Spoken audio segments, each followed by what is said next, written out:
Welcome to another episode of Conversations That Inspire. I'm your host, Kim Castellano. Today's show is a continuation of our diabetes and obesity. This topic today is about lifestyles. That's what we're talking about, making a lifestyle change. And our first guest with us is Chef Tod. He has a wonderful story. Will also be joining me is Laura Orbe in the kitchen with Chef Tod. So stay with us. So I'm here today with Todd Daigneault, and better known as Chef Tod. And so, Chef Tod. Yes. You have a very unique story. Today's sure episode is about lifestyle changes. Very much so. Dealing with diabetes, obesity.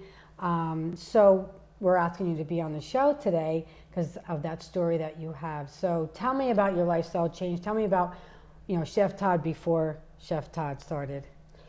So I grew up in New England in a town called Norwich, Connecticut, and it's southeastern Connecticut, and my family all came from Canada and settled in that area. And a lot of my family had farms in the area, and so I grew up very active as a kid. And on weekends we would go visit my grandfather's chicken farm and help him, feed the chickens and work the farm. Or we had an uncle that had a hog farm and dairy farm, and we would go visit them and work on weekends. And so I was very active.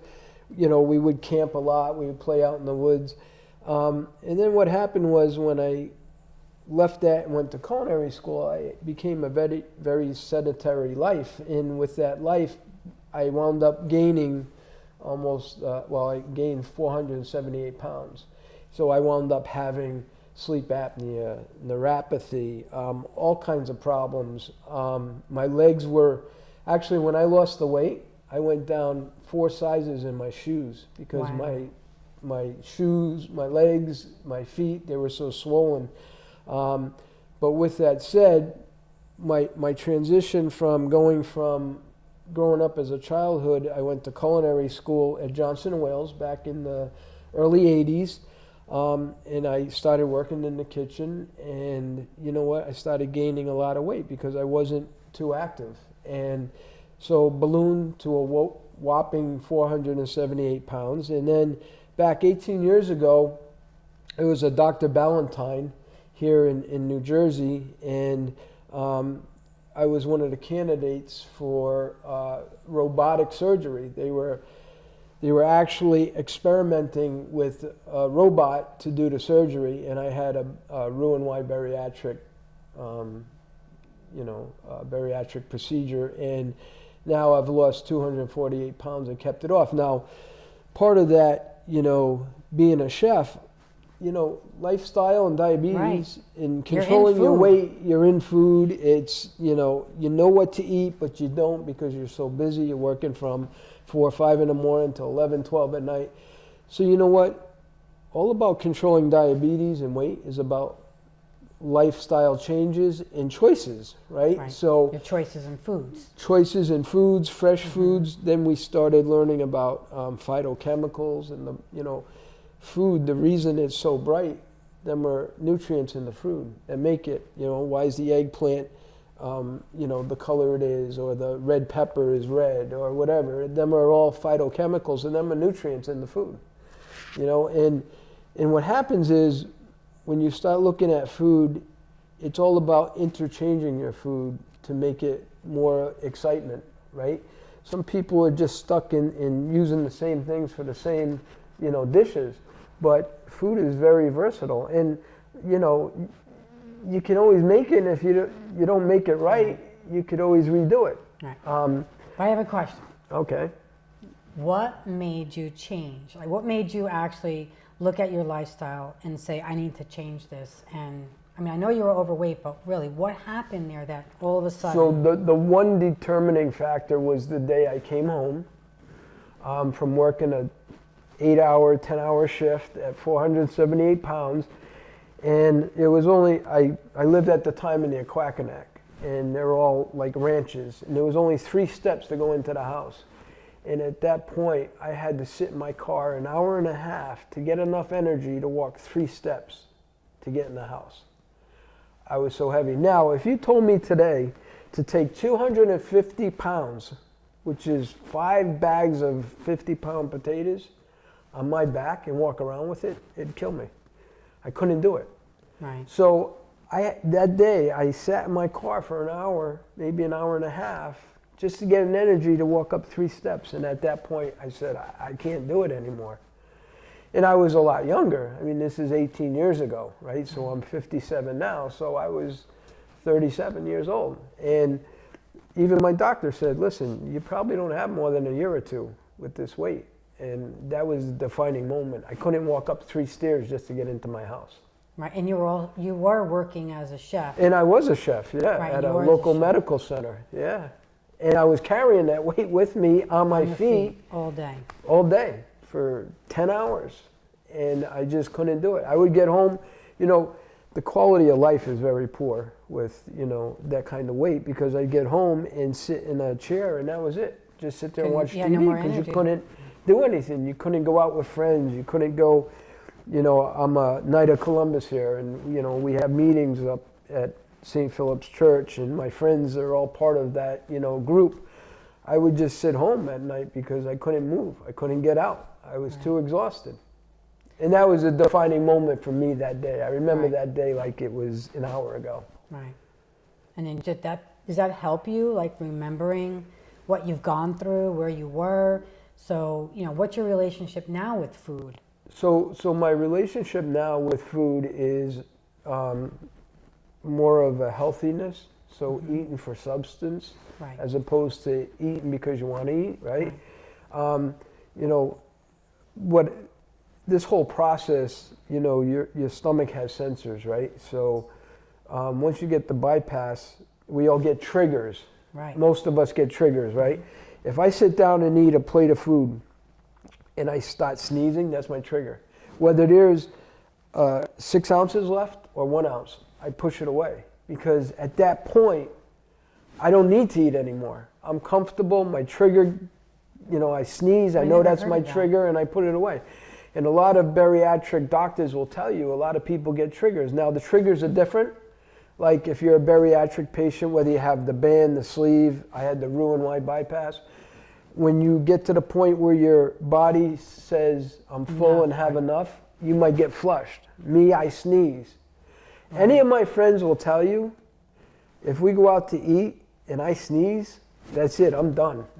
I gotta push it away. So it's, as a bariatric patient, and getting healthy is knowing my trigger. Right. And then there's life, like we talked about earlier, choices, right? So I work in a large medical center, and you know what? Instead of taking the elevator all the time, I take the stairs now. A simple change like that means a lot. And you don't think about it, but I started getting I got a Fitbit like 3 years ago, right? I never realized how much I walk. On any given day, and you and a lot of people in Clifton know my schedule, on any given day I walk anywhere from 14 to 24,000 steps. Wow. That's 2-3 miles a day.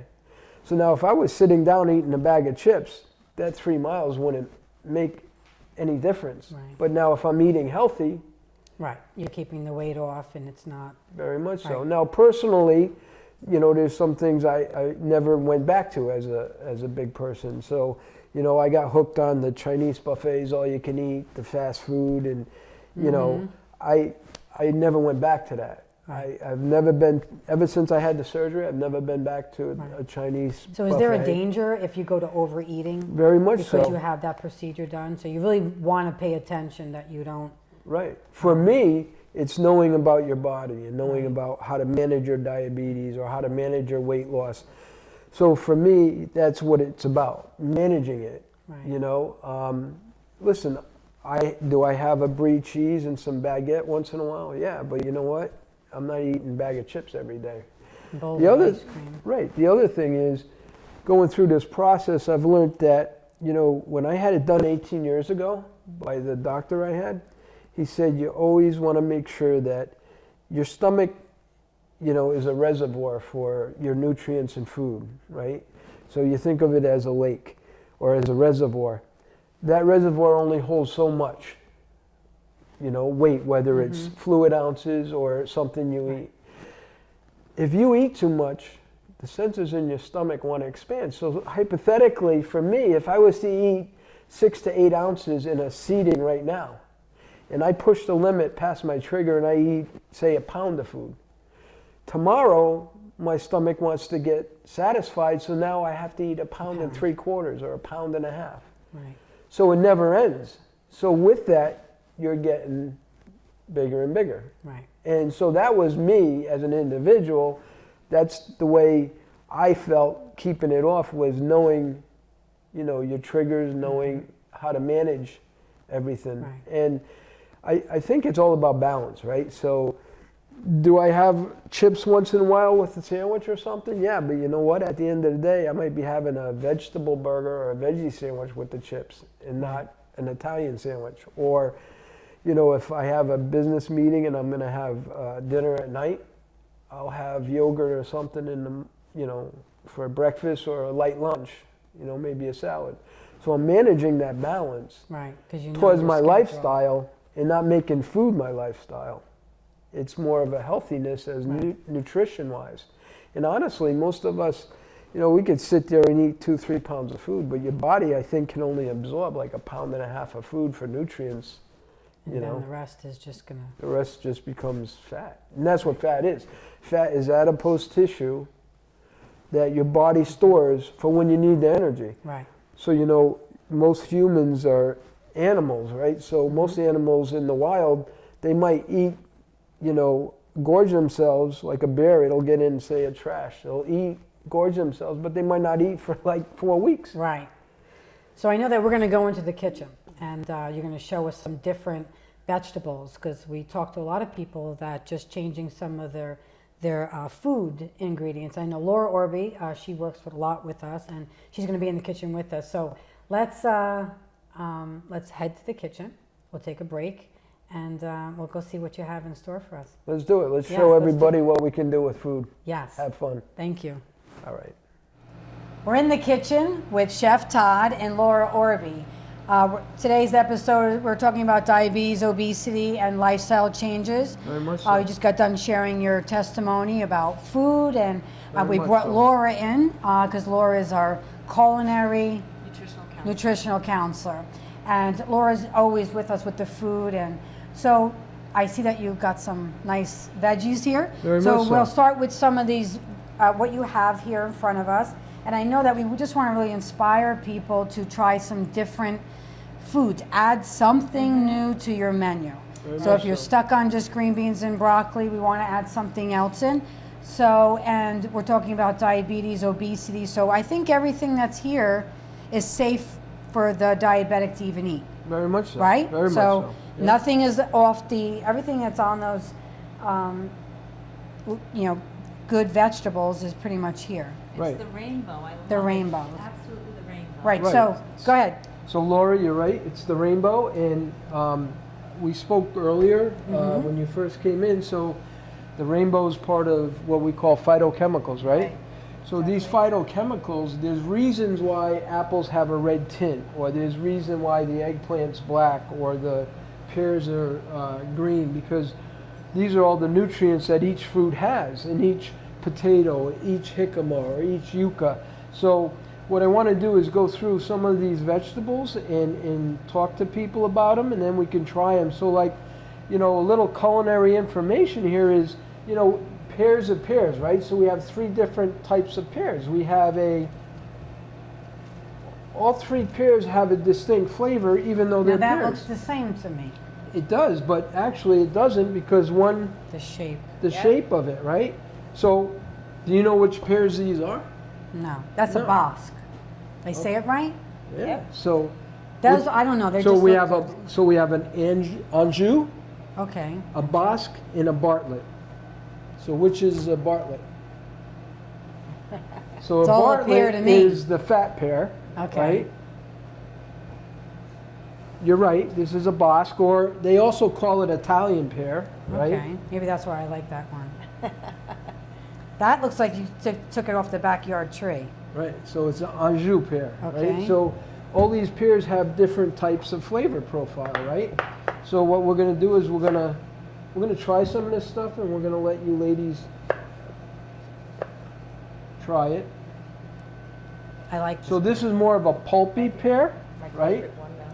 It's more pulpy, and I like to use this in poaching, right? So if you put this in a little, maybe some apple juice and red wine or white wine and poach it, it would be great for salad because it holds, because it's so pulpy, it holds its shape, right? When it cooks, right? Or a So sweet. pear tart, right? So then our next pear is an Anjou pear. Now this isn't as, Different. this is different, right? The texture and the flavor. So not only is it different in the texture, it's juicier, It is. right? So this would be nice if you were to do it, incorporate it in a nice sweet and savory pasta, right? So if you took a pasta, you could cook with pear and put it in a pasta, caramelize it a little, it'll hold its flavor, dice it, and then put it in a pasta. Maybe with sausage. A great pasta I like is a little gnocchi with pear and sausage Wow. with fennel, right? So talk about fennel, we have fennel right there. Here's our Bartlett pear. Now this is probably the sweetest and the moistest of all the pears. Of all these three pears at least, I love eating. right? So that's a little moister than the other two, I like right? it. And it's got more of a water content, right? Oh, So, you know, when people go out into stores, they see one thing and they've been conditioned, I believe they've been conditioned through their origin of nationality and stuff. You know, Italians like to use this pear Like because I grew that's up what with they're that. used to, right? I'm French Canadian. My parents used to take brie cheese on a Saturday night and play cards with aunt and uncles and melt it and then serve the Anjou pear along with apples, Yep. right? In a nice roll or a baguette, right? So, but there's, to make food healthy and friendly and you want to do it, eat more, is trying different stuff, trying it with different, Absolutely. you know, this in a pasta or this in a pasta with sausage and fennel in a whole wheat pasta. It doesn't get any nutritious than that. Plus, it's getting you excited about food. Now your taste sensories are saying, wow, this sweetness offsets the savory in the sausage, Right. along with the licorice I would flavor never of think about the putting pear anise. in my And sauce. the anise is so good for your digestion. Right. So let's take a look at anise.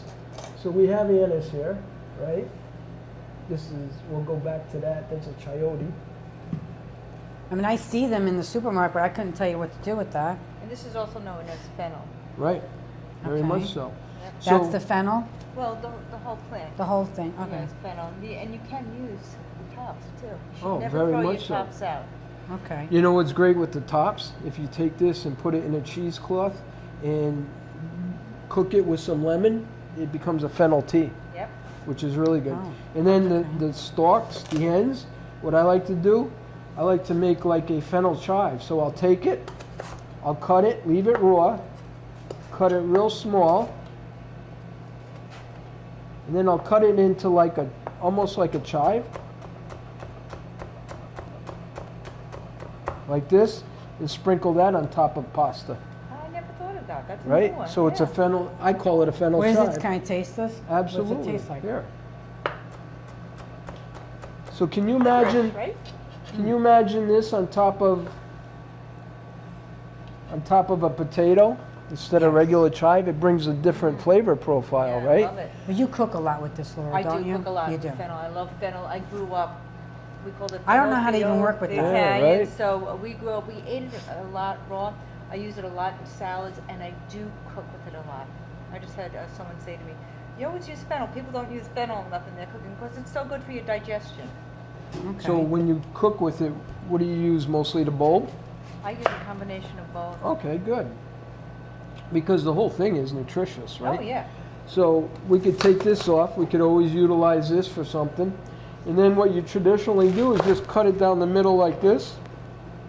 And I like to saute with it.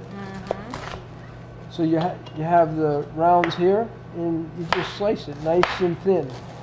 Sometimes I like to slice it on a slicer. You could take out the core, like this. And then you could use it for soups, Yep. chowders, right? I use use it in soup a lot. It's really big in soups. It gives it a real nice flavor. My father likes this. Like in actually. soup? Yeah. Like my Yeah. chicken soup? Absolutely. Lentil soup. Lentil soup, chicken soup? Wow. Yeah, it's Okay. very good. Parsnips, sweet potatoes. Now, you leave it fennel. like that size and just throw it in the pot? Sure. I just made it actually. You can even eat it like raw, like that? Oh yeah. It's tasty. It's very Oh, good. wow. Oh, my gosh. It's great in salads. Oh, my I goodness. just made it with kale, quinoa, and chickpeas. So now I here, like this. Oh, my try gosh. this. Try a slice of fennel with pear. Got it. Mix it. Oh, my goodness. Right? my So gosh. eat the fennel and the pear. Wow. Isn't that great?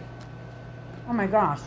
Really good. So you got I like this. the porous fennel, right? And then Yeah. you're eating the Wow. pear with all that water and Wow. that sugar, and it's got a sweet, savory flavor, and it has This the is a licorice great flavor. snack. The licorice flavor is Right? I'm going to have to eat a little more. So if you put that in a pasta or you put that in a salad, you're having a new Wow. flavor profile that you would never normally have, Exactly. right? And it makes eating a lot more exciting, especially for our viewers. You're diabetic or you want to control your Wow. weight, you want to try stuff different instead of the same routine Right, things, the same right? thing. I would never Right. mix this. I would never have done this. I like that. And like you were saying before, it's so important to get the different fruits and vegetables in your diet. Very because much each so. of them offers Right. a different nutritional value. Right, exactly. So let's talk about this. This is called an avocado pear, Mm-hmm. right? It's a alligator pear. So avocados were originally from South America. When the conquistadors came to South America, they were calling it alligator pears because it looked like a Yeah, pear it's like and the skin's bumpy like an alligator. Right.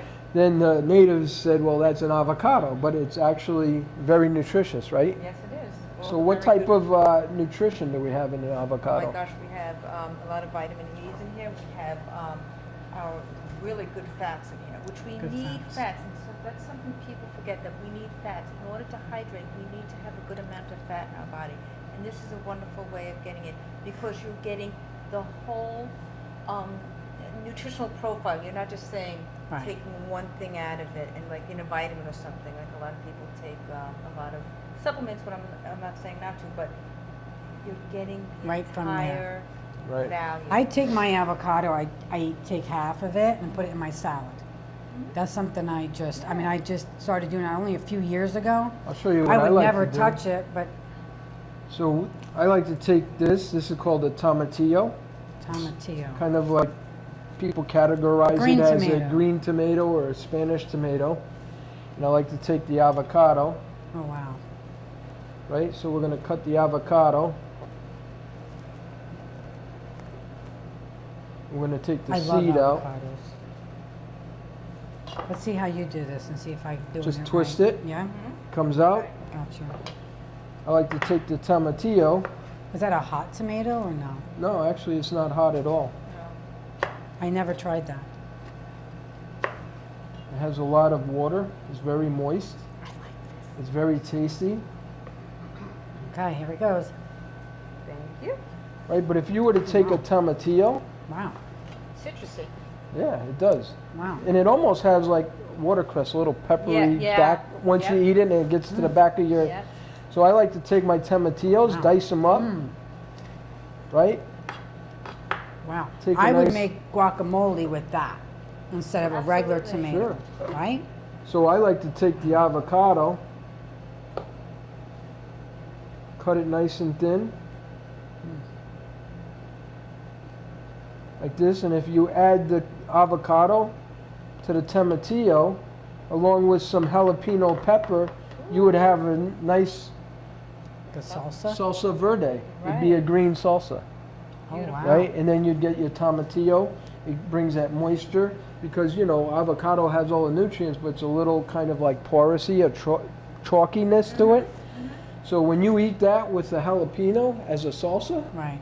it brings an extra, you know, very diverse flavor profile, right? Absolutely. So let's talk about, we went through that.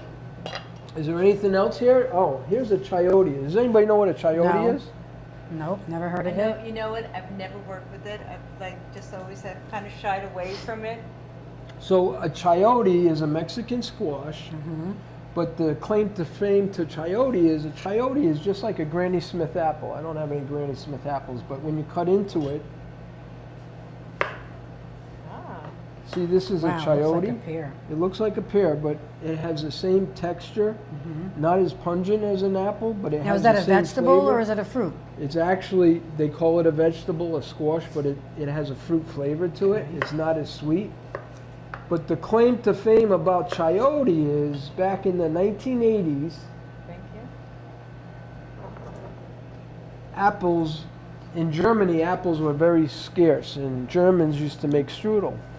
So what happened was the German strudel makers used to take this and use it because when you add cinnamon and sugar and nutmeg, and because it cooks like a Granny Smith apple, they would put that in the strudel. So what happened was, you know, we have, in America, we have the best USDA agricultural, you know, government in the world, and they check all these products. When strudel was coming through, they did a spot check, and they found out that they were using Chayote and not apple in the strudel, and they were misleading people. Wow. And this is Chayote, And it it does have tastes the good, right? texture of an apple. It Right. really does. Yeah. So we're winding down. This is a beautiful display of vegetables and fruits. So what one thing can we tell people, you know, watching about adding something like this into our, like, not for nothing, but that just inspired me to figure out, maybe researching some recipes. Very But much so. Well, you know what? some last little steps. I think we could do another show and make some actual recipes using this stuff, and I Yeah. think we should let Laura talk about the phytochemicals and the Yeah. nutrients of all this. Yeah, to continue love on this, to. because people love to talk about food, and look, we need to be inspiring people to Right. try something like a green tomato, or like, what is the difference between those pears? But again, maybe even like taking it one step further. So thank you so much for allowing us to come in your kitchen. Thank you so much for And, being here. yes, Thank this you. is wonderful. Thank you so much. Thank you both. Thank you. I Yes. appreciate it.